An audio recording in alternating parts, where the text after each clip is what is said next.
Now we're going to have, we have to give her a title, Dr. Lucy Collins, but really we think of Lucy as the woman with the amazing shoes, because if she's not wearing fantastic runners, and today she's wearing red boots, and that really is her signature style. So Dr. Lucy Collins is an associate professor at the UCD School of English, Drama and Film, where she teaches and researches on modern and contemporary poetry. She has a particular interest in work by women.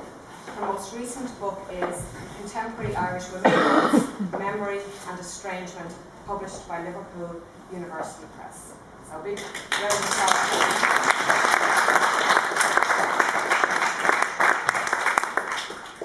Thanks, Anna, and thanks, Fiona, for the invitation. I didn't know there was going to be a whole shoe thing before I put more effort in if I knew that was the case. So I've let you down, sorry about that. So when I first encountered Fiona's work in Poetry Bus magazine, first of all, and then when she came into UCD to read for the Irish Poetry Reading Archive, I was really struck, I think, first by the versatility of her work, by its tonal shifts, and by its capacity to be at the same time direct and elusive. So there was a sense in which she spoke very clearly to the reader, but there was always more. There was always something to return to the work for. And I think all of those qualities are really amplified in this beautiful book, which leaves a very strong sensory impression on the reader. And like all good books, it rewards rereading. So that sense of returning again and again to the poems, I think, brings very strong rewards.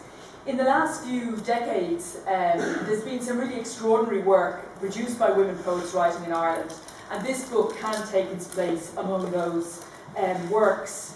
But I think it does more than so much other work that's being produced at the moment, and that's really because of its unique transnational perspective.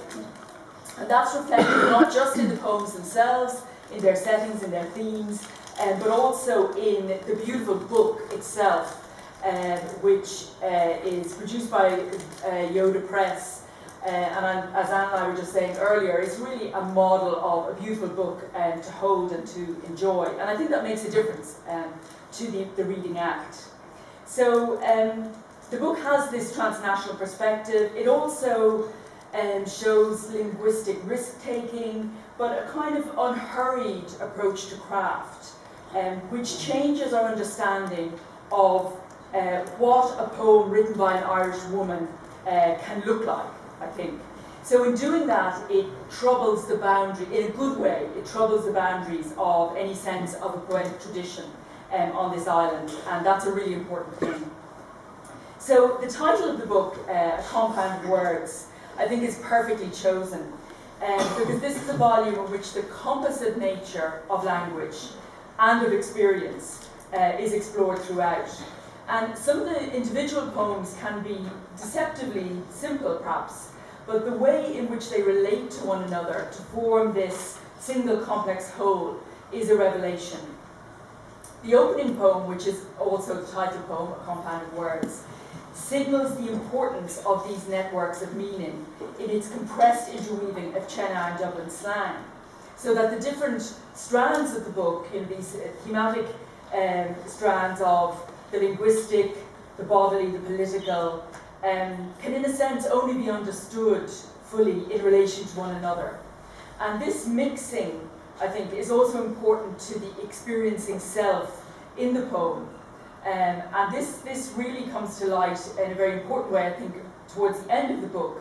In fact, in the penultimate poem, which is in a way a meditation on the transnational subject. Of course, the whole book is that, arguably, but it's very direct at this point. Where she writes, I find myself masala of somewhere else, fitting but fractured, blending and bonding. So in more formal ways too, the book enacts this delicate interweaving of parts in the reiteration of images from one poem to the next. At times we feel almost a kind of deja vu, I think, reading the book, which seems fitting for work that invokes an entire world with such vivid immediacy, but in another way is kind of cut loose from time's constraints, seems to kind of float away from time. The Al-Habadi sonnet sequence, I hope I haven't mangled that word. No, it's perfect. It's a wonderful sequence, and it begins by deepening our engagement with an image that we've already encountered in the book a few pages earlier, of a couple sitting on a balcony eating wine and cheese above this kind of raw and energetic Indian street scene. And there are other images as well. The man with the carefully coiffed hair, the Enfield motorbike, the mango, and the woman assaulted in a public place. And all of these images appear and reappear throughout the book, and they gather different and renewed meanings each time we encounter them. And this technique, I think, it does much more than just revisit or extend memorable images. It actually invokes a world where multiple perspectives, where repetitive actions, where the same scenes live again and again from different viewpoints. And in fact, there's a really beautiful poem called Viewpoint, which is a fascinating kind of crystallization of that multiplicity. So the multiplicity in the book, I think, expresses not only the teeming life of India, but it reminds us of the relationship between unique and shared experience, so between personal memory and other kind of stories that circulate in myth, in storytelling, in media, in print and on the screen. And the versatility of language and of literary form is also used, I think, really powerfully by Fiona in the book, so that there's this recognition, I suppose, that no single tradition can encompass transnational experience. So words must be mixed and invented to express the life lived across borders. So the poems are written in English, but they include words in Hindi, in Tamil, in Arabic, among other languages. And it's, in a way, the sounds and textures of these languages, as much as the exact meaning, although there is a helpful glossary at the back. But I think it's the sound of those languages which really shape the collection. And many of the poems draw attention to the sensual power of language, how it sounds in the ear, how it feels on the tongue. So the words that stick between the teeth of the speaker in Rasika 1 marks the otherness of language, the ways in which it can express difference as much as closeness. Such sensitivity is typical of a process of ongoing reflection that shapes this work and helps us to imagine the growth of these poems towards completion. Nothing here is rushed. Every idea seems absorbed, tried out, and reconsidered before finding its final shape. And this dynamic, I think, is really beautifully hinted at in the fourth sonnet of the sequence, where the speaker's own writing is gathered by the paperwala who buys unwanted newspapers and magazines, and then later in the pharmacy, quote, her next supply of tablets and tampons will come wrapped in her recycled words and empty pages. So this sense that the writer's words come back to her by these different means. And the way they come back, I think, draws attention to another really important dimension of the book, which is the proximity of language and the body. But this is a place, I think, which really brings the woman speaker and the other woman figures in the book face to face with herself. And I think that confrontation is perhaps one of the most important things that the book is achieving. So the body is really central to the book. An early poem, Coarse Outline, stages the act of writing on the speaker's own skin, which is pinned, quote, with wooden stakes near the Liffey to dry in the sun. In fact, that's one of the few Dublin references, direct Dublin references, I think, in the poem, which is interesting. Elsewhere in the book, the skin, which is the boundary of the self, is invoked repeatedly. It registers heat, cooling breezes, desired and undesired intimacies, the force of a slap or a deadly blow. The rituals of the body, bathing, clothing, and eating, are vividly rendered, especially towards the beginning of the book, where the practices of cooking and eating are kind of threshold, I think, into the East for some readers here. So yeah, don't read this book when you're hungry, is what I'll say. The marvellous poem, Words to a New Wife Entering Her Kitchen, it's just a fabulous poem.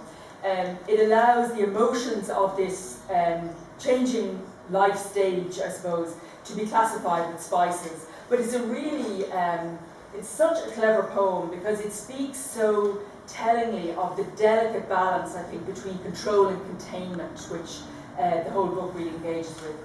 And with that exertion of power, which is in many of the poems, there's also a darker side. So in addition to the sensual beauty of many of the experiences in these poems, there's an underlying and at times extreme violence.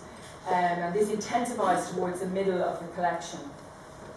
The poem, The Coconut Seller, gives us the first glimpse of how an ordinary person might be forced to suffer and sublimate intense violence as the curved knife she uses in her daily work suddenly reminds her of the way her son died.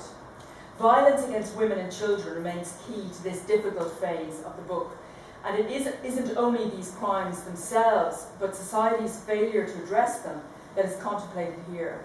And in this respect, the act of bearing witness to suffering, of attending to the rapes and the murders, and to those denied their identities as victims, is an important kind of testimony, I think, that's enacted in the book. These poems don't flinch in the face of systematic brutality, but they seek different forms to confront it. So a kind of shape-shifting were needed to assert the necessary freedom of expression. In the poem, More Evidence Has Come, and there are details of the atrocities, and these are kind of assembled in the poem. But in the two ghazals that follow, a traditional form is used to really strong effect, I think. This is repeated final words play a very important role. So, for example, in Ghazal for a Kashmiri Girl, we see how the woman's reputation becomes implicated in the violent events, and how all attempts to seek justice on her behalf are doomed. And this is, I'll just read a few lines from the poem. She was held with her father, her aunt, all kept out of their home for days, until a police video was put out. It was all nothing. Nothing happened. 5 locals died before the news of nothing got out. So to conclude then, in many ways, all of the poems in the book are political, because they meditate on difference and on the often troubled relationships that emerge when tradition and globalization meet. From an Irish perspective, I think A Compound of Words is an especially vital and necessary book, because it reminds us of the importance of sustaining an expansive attitude to personal and creative experience, but it doesn't shy away from the challenges that presents, the difficult decisions, the harsh inequalities that can't be resolved. But the energy of the book, I think, really carries us forward into a future.